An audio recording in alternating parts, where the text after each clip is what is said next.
partir hoy la clase. Ustedes los que participen, ¿verdad? Estén hablando y si alguien quiere acotar algo, ¿verdad? Espectacular. Bueno, señor Leandro, hoy tenemos que desarrollar la unidad 10.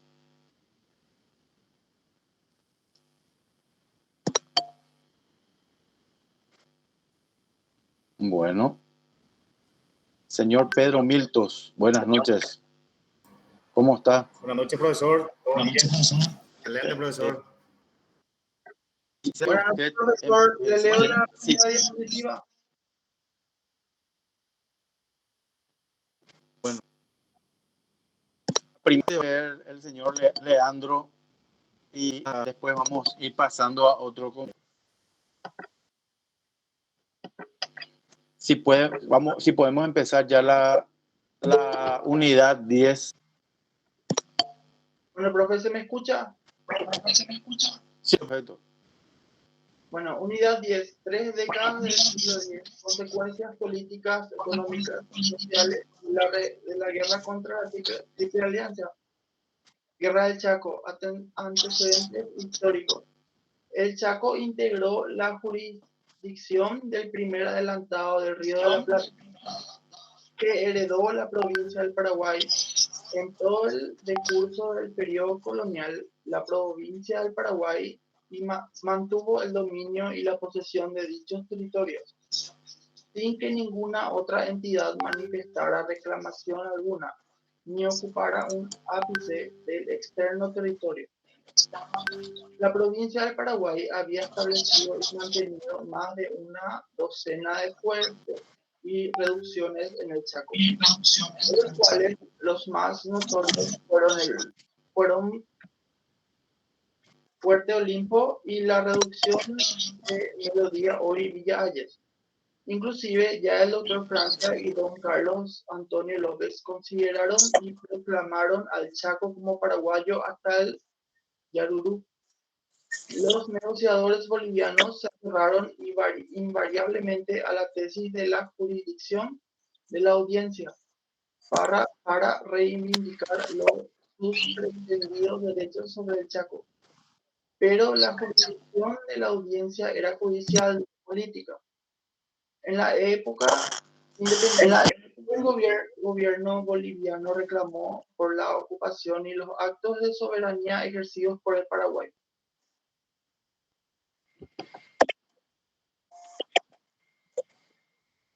Bueno, muchas gracias. Bueno, con lo que acaba de leer el compañero, ¿verdad? La introducción sobre la soberanía del Chaco paraguayo hasta las inmediaciones de la laguna. Anteriormente llegaba hasta la laguna de los Charaes y ahora hasta el río Yauru, afluente del Amazonas. ¿Qué pasaba en ese entonces también? Y toda esa zona que comprende lo que acaba de citar el compañero, ¿verdad? Geográficamente. También, como les dije en clases anteriores, existen los negocios a través de multinacionales entre ambos países, ¿verdad? Y esta zona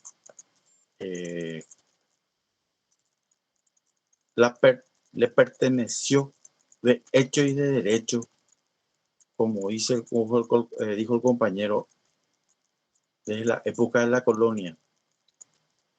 Porque de Asunción, como sabemos, ¿verdad? Partieron todos los conquistadores españoles a refundar ¿verdad? Fundar y conquistar nuevas latitudes en nombre de la corona. Hay muchos documentos que responden a a la defensa, en este caso, ¿verdad?, del Chaco paraguayo, y todos basamentados, todos bien fundamentados y argumentados con respecto a la región occidental y más allá inclusive.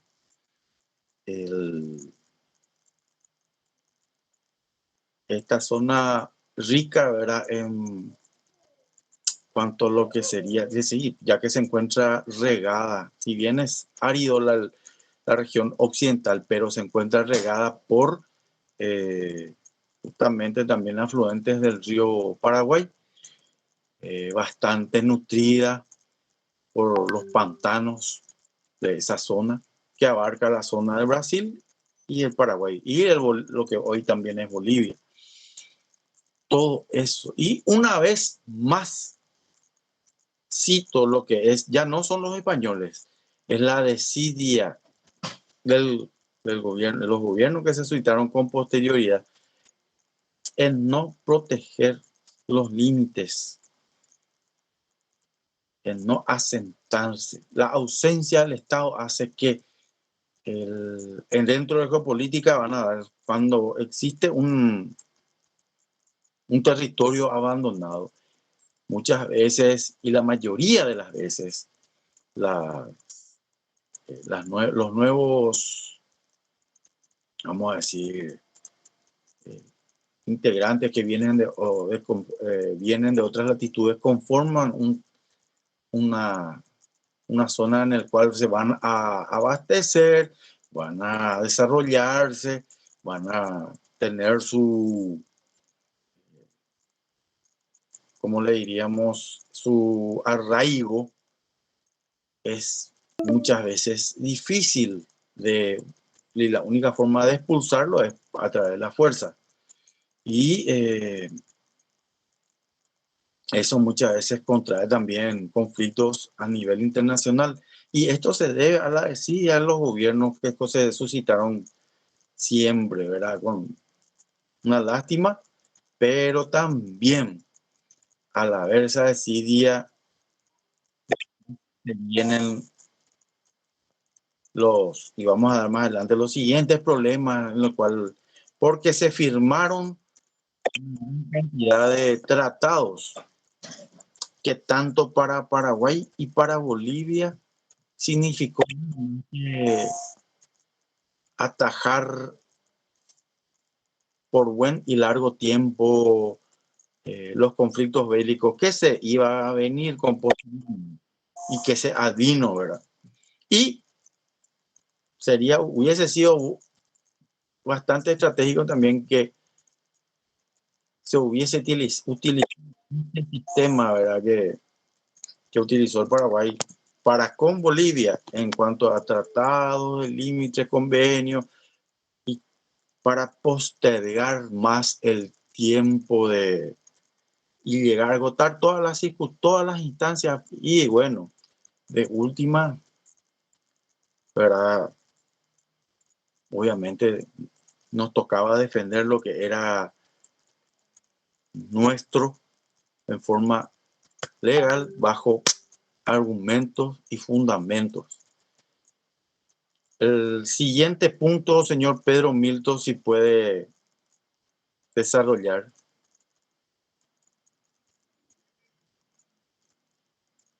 Bueno, el señor Manuel.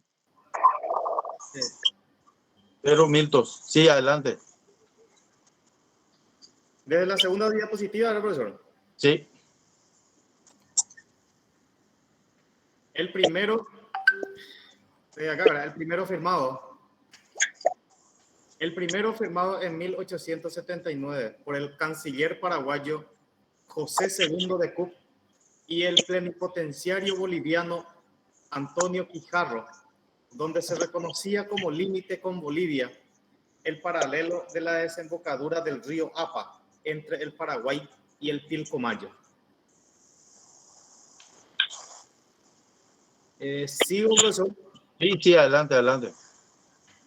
Y luego muestra el mapa, un esquema de los acordados. Y Sí. posteriormente está también el segundo firmado en 1887 por el canciller paraguayo Benjamín Aceval y plenipotenciario boliviano Isaac Tamayo. Reconocía como límite con Bolivia el paralelo que pasa a una legua al norte de Fuerte Olimpo y al oeste el meridiano 63 grados de París. Seguimos. El tercero, firmado en 1894 por el canciller paraguayo Gregorio Benítez y el plenipotenciario Telmo Ichazo, reconocía como límite con Bolivia una línea que, partiendo de un punto situado a 3 leguas al norte de Fuerte Olimpo, sobre el río Paraguay, tocaba el Pilcomayo. Dichos tratados carecieron de validez jurídica.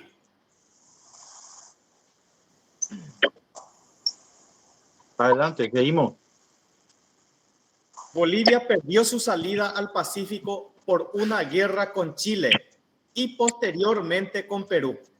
A consecuencia de esto, Bolivia quiso ganar acceso al Río de la Plata por el río Paraguay para romper su enclaustramiento, aprovechando la ocupación de sus confines.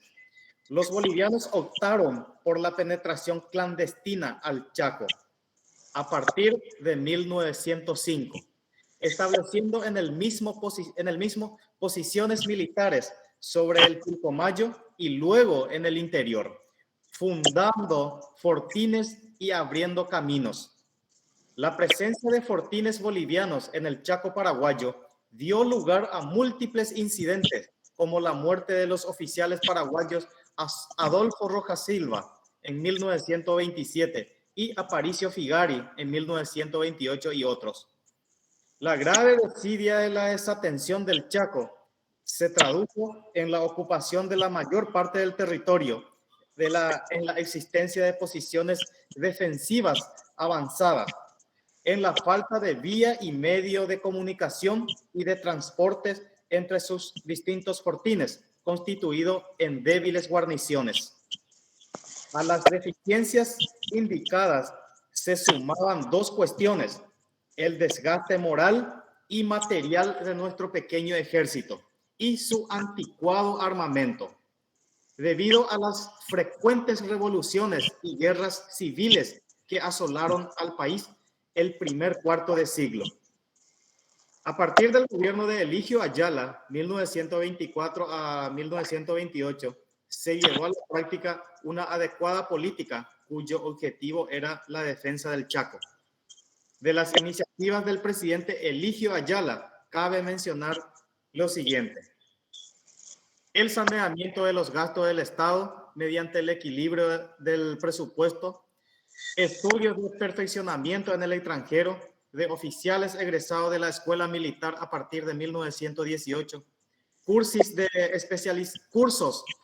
especialización desarrollados en el país por misiones militares extranjeras contratadas y la creación de la Escuela de Almirantes de Reserva. La adquisición de armas y equipos para un pequeño ejército. La primera división de infantería fue organizada en 1931 al mando del teniente coronel José Félix Estigarribia y al año siguiente el primer cuerpo de ejército. La construcción en Italia del 10º cañonero paraguayo y Humaitá sobre planos y bajo la dirección de un oficial paraguayo, el entonces teniente ingeniero naval José Abosano. Las flamantes unidades llegaron al país en 1931 y durante la guerra se convirtieron en los más rápidos y eficientes medios de comunicación y transporte entre la retaguardia y los combatientes. Permiso. Gracias. Quería nomás también acotar en esta instancia, ¿verdad?, la preparación que iba teniendo el ejército en cuanto a adiestramiento de oficiales, porque si bien es cierto, había una carrera, pero la tesis, vamos a dar más adelante, la postura del general coronel en ese entonces, José Félix Etigarribia, y más allá de su grado, era de ir a buscarle al enemigo en el Chaco. Porque la tesis, o sea, la hipótesis, vamos a decir, de los oficiales de alto rango, ¿verdad? Era la de esperarle sobre el río Paraguay. Imagínense un poco, sí, el río Paraguay puede ser un gran, vamos a decir, una especie de trinchera, ¿verdad? En cuanto al cruce o el avance del enemigo, se los pueden combatir desde un punto estratégico, pero le está cediendo prácticamente el Chaco. Cuando que la pretensión de ellos justamente era de venir a apropiarse, ¿verdad?, de esos territorios de legítima procedencia paraguaya. No había otra. Y él se plantó y fundamentó y argumentó y se fueron al Chaco. Él tenía la escuela, él hizo el servicio militar, no, su formación académica en Chile. Y la estrategia que utilizó Estigarribia, y vamos a dar en unidades, además, en la siguiente unidad, sí, el tema de la guerra del Chaco, se estudia hasta hoy día en las academias militares de Europa. Fue algo que surgió ahí, idea netamente de él, ¿verdad? No, tal vez no es algo nuevo bajo el sol, ¿verdad? Pero se tuvo en cuenta para justamente, yo personalmente lo que rescato es el envolvimiento, ¿verdad?, que se le hacía al enemigo, y al envolver al enemigo se le dejaba sin suministro y tenía que cortar la retaguardia. Al cortar la retaguardia, ya las provisiones de alimentos y armamento y lo que es la cuestión sanitaria se le cercena prácticamente. Y varios grandes ataques y victorias que tuvo el ejército paraguayo se debe también a esa estrategia, por llamarlo de esa manera. Podemos seguir, Pedro. A ver un poco. Sí, profesor. Pedro, si puedes seguir, después vamos a pasar con el compañero Leandro. Convención Nacional. Constitución de 1870. Los gobiernos de posguerra. La Constitución de 1870 reafirmó la soberanía nacional, consagró la libertad e igualdad de las personas ante la ley, estableció la división de los poderes del Estado, suprimió la esclavitud y garantizó el derecho del habeas corpus y la irretroactividad de la ley, ya conocida anteriormente por el Congreso de 1842. Por estos y muchos otros avances, aunque también tropiezos, esta Constitución es considerada como un hito del Bicentenario Nacional. Durante los gobiernos de Francia y los López, hubo paraguayos opositores que, sumados a los exiliados en la Argentina, constituyeron una legión. Cuando la guerra contra la Triple Alianza, los legionarios se incorporaron al ejército invasor de Pedro II de Brasil, y Mitre de Argentina y Flores de Uruguay, con la toma de Asunción en manos de los aliados en 1868, los exiliados se sumaron a las autoridades brasileñas y argentinas para formar parte del gobierno y normalizar la administración pública del país. En agosto de 1869 se instaló una asamblea general con observadores brasileños y argentinos. que en algún momento decidieron la suerte de los paraguayos, aunque en verdad aquellos eran más asesores que simples espectadores. La Asamblea eligió un triunvirato provisorio integrado por Cirilo Antonio Rivarola, Carlos Loizaga y José Díaz de Bedoya. Lo primero que hizo el nuevo gobierno fue publicar un manifiesto en el que se reivindicaba la soberanía popular, la libertad pública y privada, la protección al derecho de propiedad y la invitación a todos los extranjeros que quisieran venir a residir en el Paraguay, ofreciéndoles garantías suficientes para ellos. El 1 de abril de 1870 fue convocada la Convención Nacional Constituyente. Las deliberaciones comenzaron el 15 de agosto del mismo año. Dos paraguayos talentosos se encargaron del proyecto, José II de Cook y Juan Silvano Godoy. La base y fuente del proyecto fue la Constitución Argentina de 1853. Con respecto a lo que dijo el compañero Pedro, ¿verdad? Sobre la Constitución. Y no solamente la Constitución, los códigos civiles. Yo le pregunto, ¿cuándo el Paraguay tuvo su independencia jurídica?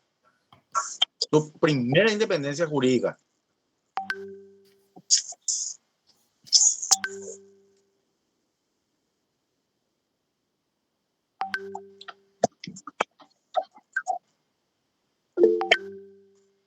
...1811, pero hay una constitución del don Carlos Antonio López que dice ley que establece la administración política de la República del Paraguay.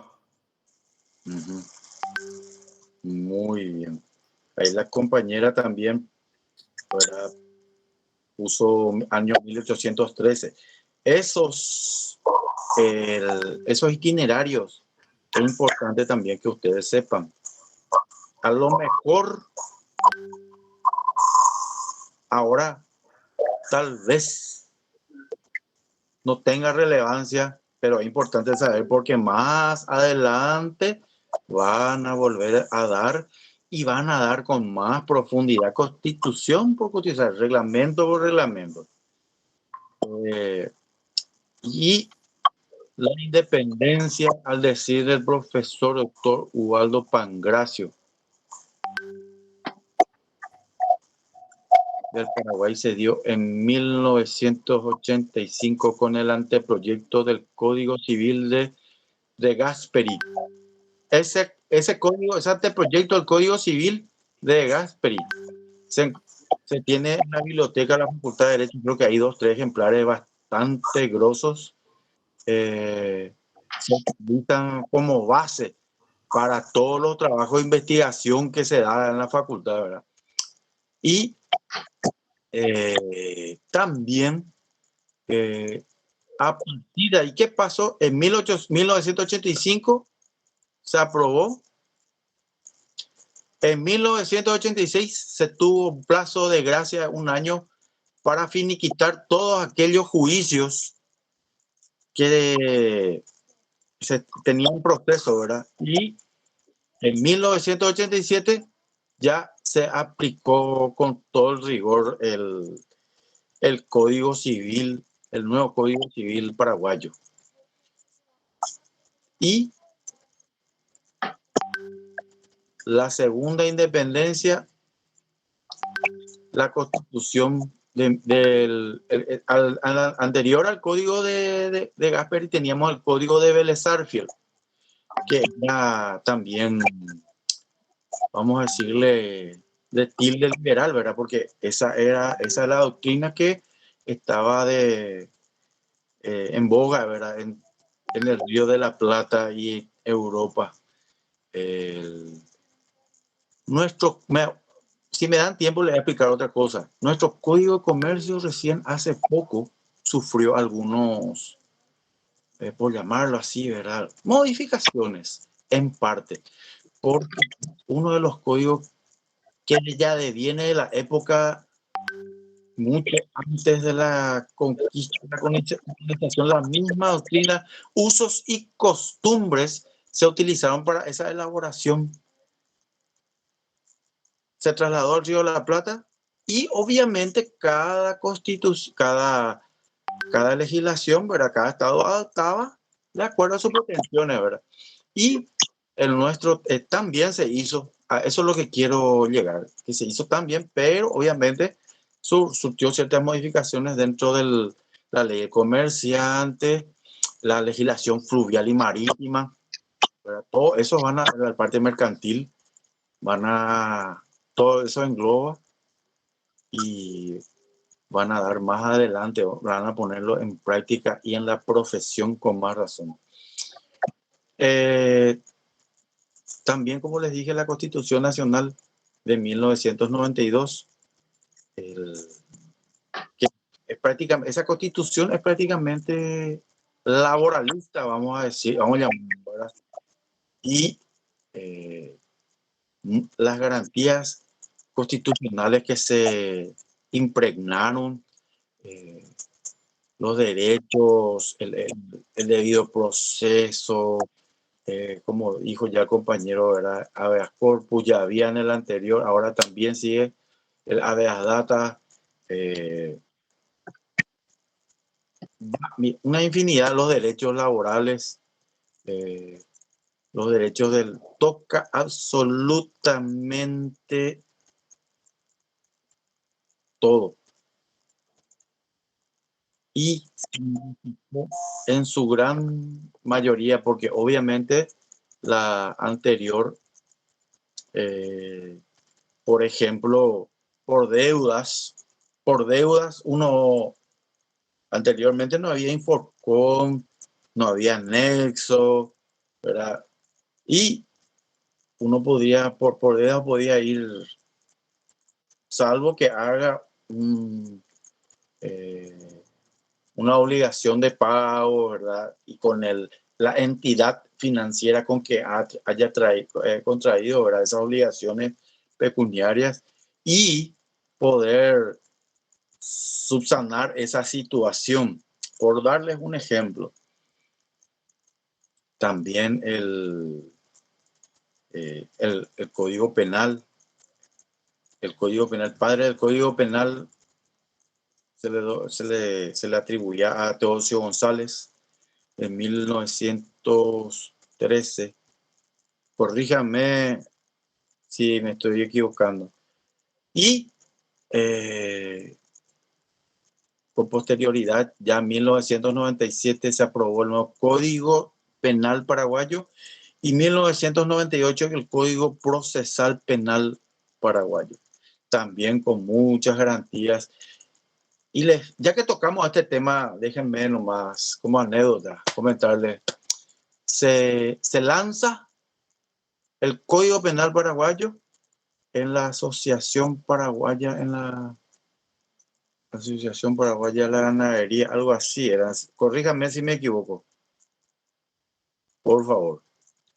Estaban todos los estancieros, los hacendados, el sumum y la flema de los agricultores también estaban, todos invitados, ¿verdad? Personalidades del quehacer cotidiano, ¿verdad? Y se lanzó el Código Penal y después se empezó a leer, se puso con un franelógrafo de tela y empezó ahí a hablarse para que todos puedan ver, se explicaba, y después salió uno pero acá no, está la vigiato. Y la vigiato le compete a ellos fueron víctimas, vamos a decir, y se sigue siendo víctima de ese sector, ¿verdad? Ganadero no estaba esa figura jurídica. Después sigue. Y hay una figura de Zacato. Imagínense, pasa que la persona a quien se le se dio, ¿verdad? La confección de estas. Era un alemán, es un alemán. Y en Alemania no se da esos casos, perdón. El desacato no hay porque cuando sale una resolución emanada de autoridad competente, se cumple y se manda a cumplir. Y el tema del abigeato, para ellos es prácticamente, tuvieron, pero ya le es desconocido. Imagínense, entonces se tuvo que volver a reformar otra vez. Al día siguiente nomás ya se empezó a trabajar sobre eso. Anécdota nomás para comentarles. Y así es como se va puliendo la cuestión jurídica. Por ejemplo, la Constitución brasileña, por ejemplo, ellos tienen mal visto el tema de la discriminación racial, y por Constitución nacional uno puede denunciar y demandar eso a quien ¿verdad? Le difama o le calumnia de esa manera. No, ellos pueden interceder a través de su Carta Magna, ¿verdad? Y otra vez, la Carta Magna está en concordancia con el Código Penal, Procesal Penal y los tratados y convenios firmados por Brasil y la Organización, ¿verdad?, de las Naciones Unidas. Todo eso, acá también la misma cosa, solamente que lo hacen más por una cuestión racial. Acá no somos tan así, ¿verdad? Pero ellos tienen muy en cuenta. Bueno, muchas gracias por el tiempito. Señor Leandro. El 25 de noviembre de 1870 quedó promulgada la nueva Carta Magna. ¿Estoy bien en la diapositiva, profe? Siguiente diapositiva. La solución jurídica de la guerra con Brasil, ¿esa sería? Sí, habla. Bueno, la solución jurídica de la guerra con Brasil, con Argentina y con Uruguay. El Tratado Secreto de la Triple Alianza, mayo de 1865. El 1 de mayo de 1865, Francisco Octaviano de Almeida Rosa, reemplazante de Paranos e integrante del Partido Liberal Brasileño.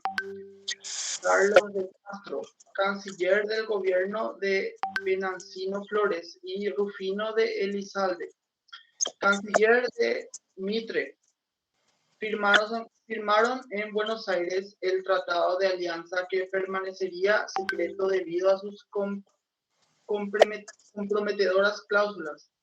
Los aliados se comprometían a respetar la independencia, soberanía e integridad del Paraguay.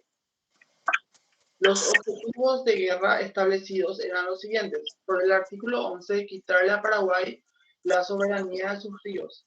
Por el 14, responsabilizar a Paraguay de la deuda de guerra. Y por el 16, repartir el territorio en litigio o exclusivamente paraguayo entre la Argentina y Brasil. Mitre tomaría el Chaco paraguayo hasta la Bahía Negra y el Imperio, el área fronteriza al río Apa, por el lado del río Paraguay y hasta el Iguurel por el Paraná. Por el artículo 3, la dirección de los ejércitos aliados quedaba a cargo de Mitre, tal como se lo había prometido Paranos en octubre de 1864, y por los artículos 6 y 7, la guerra no se detendría hasta la caída de López. Esta se hacía contra el presidente y no contra el pueblo paraguayo,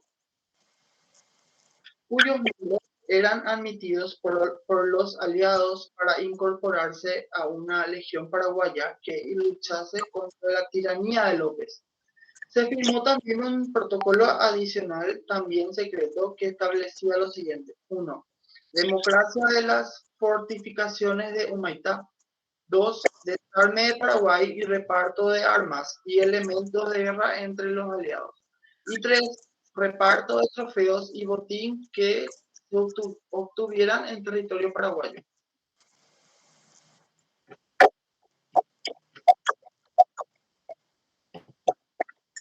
¿Yo leyendo, profe? Sí, por favor.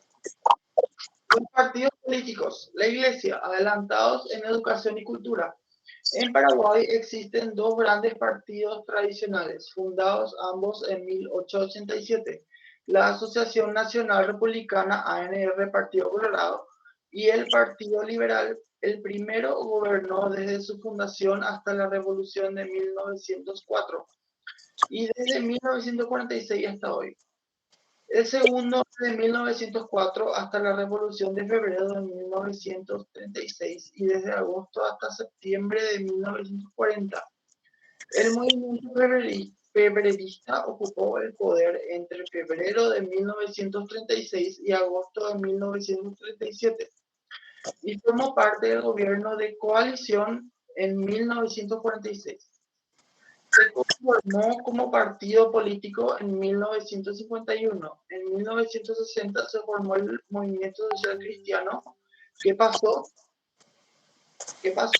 a llamarse Partido Demócrata Cristiano desde 1965. Desde 1947 hasta 1963 se mantuvo un sistema de partido único en el que solo el Partido Colorado fue legal. El gobierno, la burocracia estatal, los poderes del Estado y el partido único se convirtieron en el territorio institucional de la política, teniendo a las diversas corrientes coloradas como únicos actores de la acción política. El proceso electoral se volvió un asunto interno y exclusivo del Partido Colorado, que podía presentar candidatos a la presidencia, la Cámara de Representantes o las juntas municipales. Desde 1936 hasta 1989 se abrió un sistema de pluralismo restringido, legalizándose lentamente algunos partidos o fracciones de ellos. En 1978 se inició un periodo en que algunos partidos opositores no presentan candidatos y llaman a la abstención ciudadana. Entre 1979 y 1989, la principal fuerza opositora fue el Acuerdo Nacional, la Alianza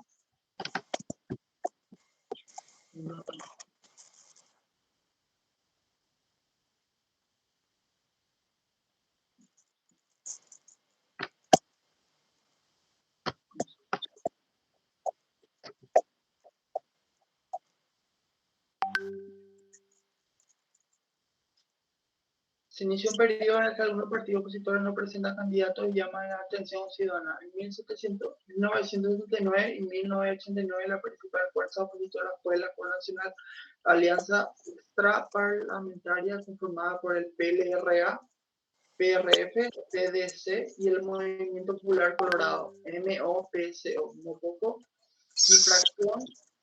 fracción antisionista del Partido Colorado. Se disolvió tras el golpe que llevó al poder al general Andrés Rodríguez, ocasión en que fueron reconocidos nuevos partidos. Históricamente, la presencia femenina en los partidos ha sido baja, con una o dos mujeres en la dirección, generalmente encargadas de los departamentos femeninos. Hasta hoy, el Partido Colorado es el que ha tenido más dificultades en incorporar mujeres a cargos directivos. Si bien recientemente ha definido una cuota mínima de mujeres del 20%, en los otros hay grandes oscilaciones. En los últimos años, especialmente el Partido Demócrata Cristiano, que llegó a tener 7 mujeres en su Junta Nacional en 1989 y volvió a 2 en 1991. Hacia finales de la dictadura se formó el Movimiento Democrático Popular, MDP, que mantiene desde sus inicios hasta hoy transformando en el Partido Democrático Popular un 33% de mujeres en su Consejo Nacional. Tiene una comisión de mujeres que no ha funcionado establemente. El Partido de los Trabajadores, fundado y reconocido en 1989, es el único que ha tenido una mujer presidenta y son el 1% de los votos en ninguna localidad en las elecciones municipales de 1991, en las que por primera vez presentaron candidatos. Tampoco el PDS logró ninguna concejalía en estas elecciones. El Partido Comunista Paraguayo, sobreviviente de la dictadura y la vida en clandestinidad, tiene mujeres en el Comité Central y en todas sus estructuras.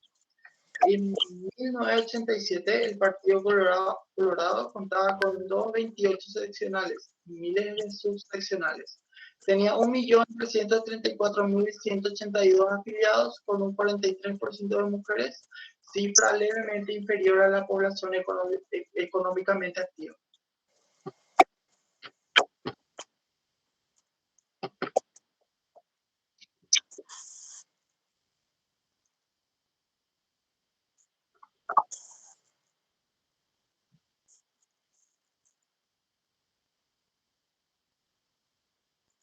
Ya está. Apenas se te escucha.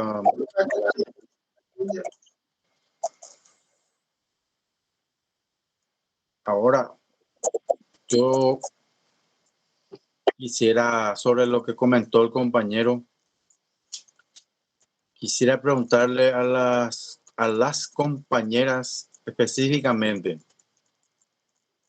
género femenino, quisiera preguntar, ¿a partir de qué año la mujer tuvo participación activa?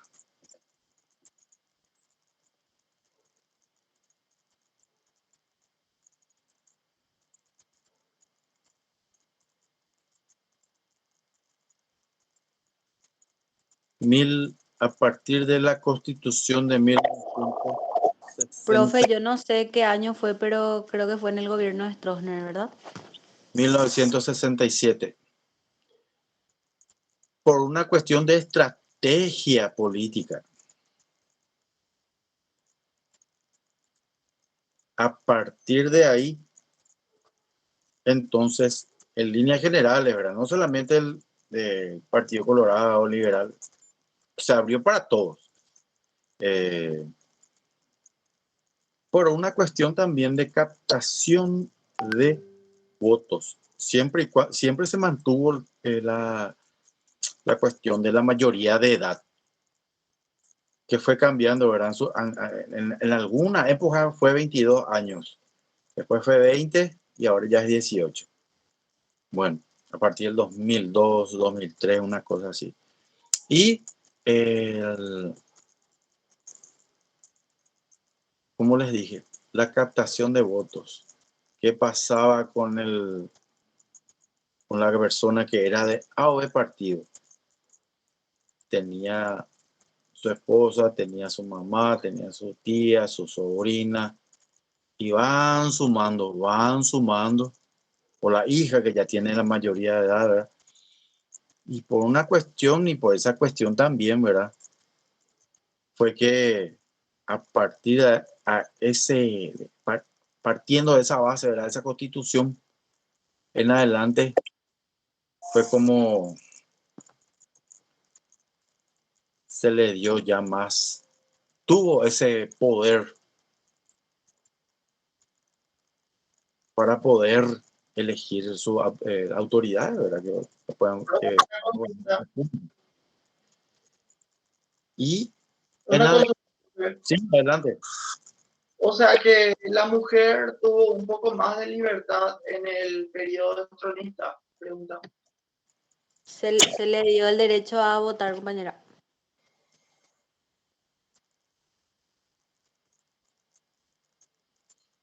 Y sí. Se nos dio. Bueno, pero sí, justamente a partir del 67. Y podría haber sido Morínigo, podría haber sido otro, pero fue en ese entonces una cuestión, como le digo, estratégica, ¿verdad? Para la vida política y social, ¿por qué no? ¿Verdad? La participación y a poco ir ocupando los cargos más adelante que se pudieran conceder, ¿verdad? Y ese es Estoy hablando de ahora para el futuro. Ese va a ser más adelante y es ya ahora el nuevo, ¿cómo lo dirían los investigadores? El nuevo paradigma, el empoderamiento de la mujer.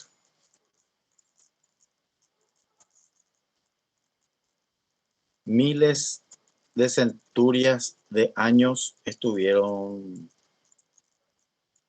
¿verdad? El varón estuvo siempre en, no quiero tocar esa cuestión de género, no va conmigo y no quiero desviarme de esto, ¿verdad? Siempre dentro de la didáctica universitaria y lo que es la cátedra, ¿verdad? De la enseñanza. Pero ahí está esa disposición también, ¿verdad? Quien tenga hija, hermana, una madre, una abuela va a saber también, ¿verdad? Pero para eso, ¿de qué le estoy hablando? ¿Verdad? Pero para eso, prepárense bien, estudien, especialícense, estén casadas con hijos, no importa, eso no es un tiempo nomás, pero sigan adelante. En algún momento les puede tocar algo, les puede salir una situación y tienen que estar preparadas para ese momento. Así también como el varón, así como ustedes, todos estudian por algo, para que el día de mañana, ¿verdad?, recibirse abogado y cuando, así mismo, muchas gracias, compañera Leticia, así mismo, la doctora Serafina Dávalos, ¿verdad?, fue abogada y doctora en ciencias jurídicas. Y cosas así, ¿verdad? El tema es impulsarle a este país, sea varón, sea mujer, no importa, llevar adelante. Y la educación y la salud quiere decir mucho. Le dan cierta estabilidad social al Estado, ¿verdad?, al país.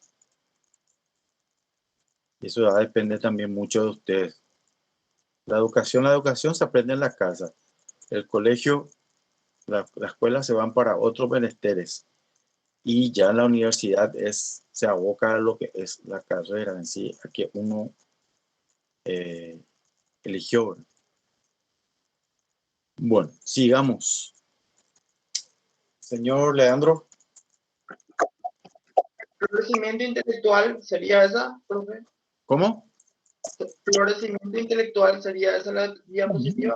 Sí, porque en las residentas fueron también las que levantaron, ¿verdad?, este país porque nosotros no tuvimos un plan Marshall como tuvo Alemania, como tuvo también ahí con los japoneses, porque el japonés no es de jugar béisbol, de escuchar rock and roll y de teñirse el pelo de los colores que sea. Respeto eso, yo respeto, sí, sin problema, pero no, es su cultura.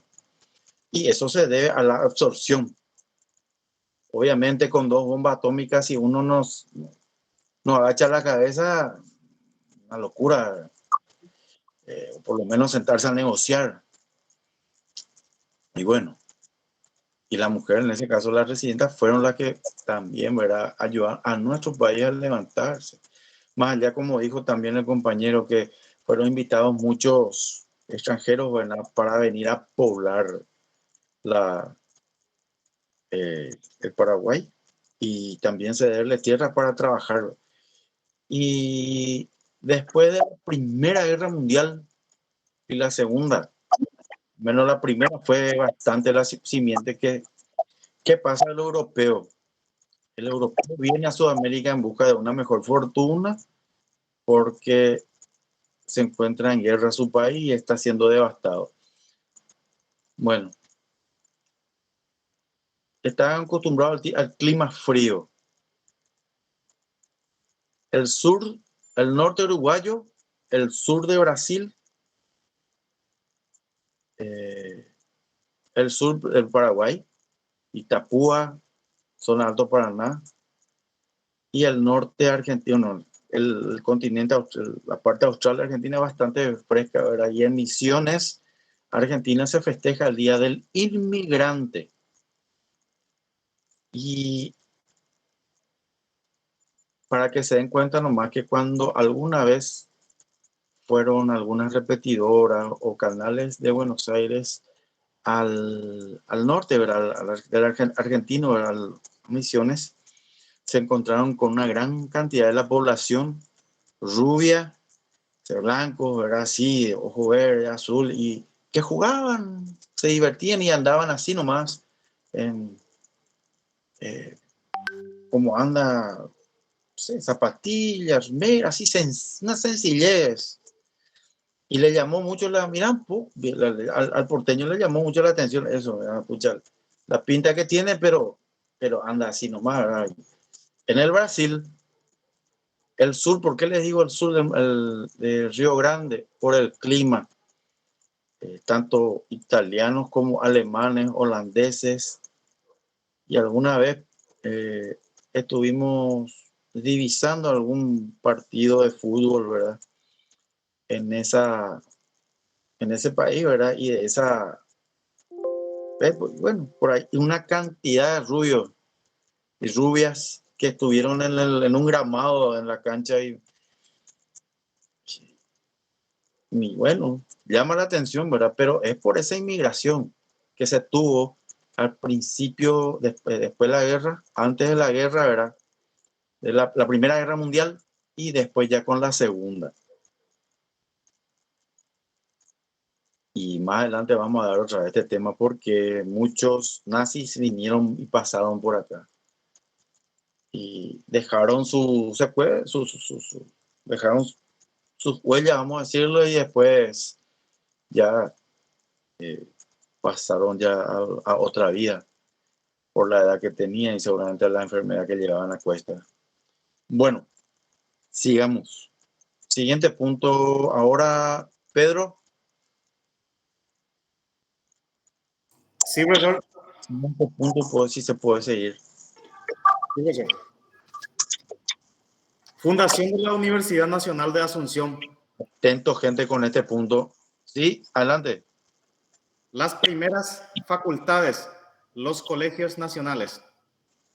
La Universidad Nacional de Asunción, luego de numerosos intentos que se remontan a la época colonial, fue fundada el 24 de septiembre de 1889, gracias a un proyecto de José II de Cook, solo 19 años después de la finalización de la devastadora Guerra de la Triple Alianza.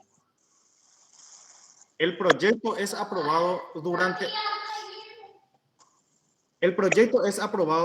el gobierno del presidente constitucional Patricio Escobar, gracias a la persistencia del Congreso o Parlamento Nacional, pues el primero había firmado un veto absoluto a la ley de creación.